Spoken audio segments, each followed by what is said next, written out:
Prime Minister Sheikh Hasina apparently decided to resign. At very short notice, she requested approval to come for the moment to India. We simultaneously received a request for flight clearance from the Bangladesh authorities. She arrived yesterday evening in Delhi. অল্প সময়ের নোটিশে শেখ হাসিনা ভারতে আসতে চেয়েছিলেন। এবার রাজ্যসভায় বিবৃতি দিয়েছেন জয়শঙ্কর। বাংলাদেশ জুড়ে কারফিউ থাকা সত্ত্বেও পথে পথে ছাত্র জনতার ঢল দেখে শেখ হাসিনা দেশ ছাড়ার সিদ্ধান্ত নেন।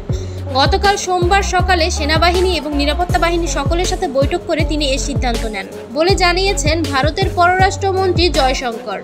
তিনি বলেন, পদত্যাগ এবং দেশত্যাগের সিদ্ধান্ত নেওয়ার পরেই স্বল্প সময় নোটিশে ভারতে আসার অনুমতি প্রার্থনা করেন শেখ হাসিনা এবং ভারতে আসার ফ্লাইট ক্লিয়ারেন্স চাওয়া হয়। শেখ হাসিনা সোমবার দুপুরে ভারতে পৌঁছান।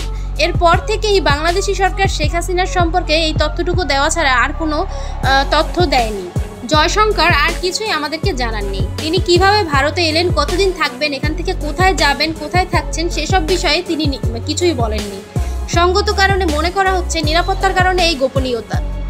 তবে জানা গেছে ভারত বেশি দিন শেখ হাসিনাকে রাখতে চাচ্ছে না। ভারত চায় খুব তাড়াতাড়ি শেখ হাসিনা যেন ভারত ছেড়ে অন্য কোনো দেশে চলে যায়।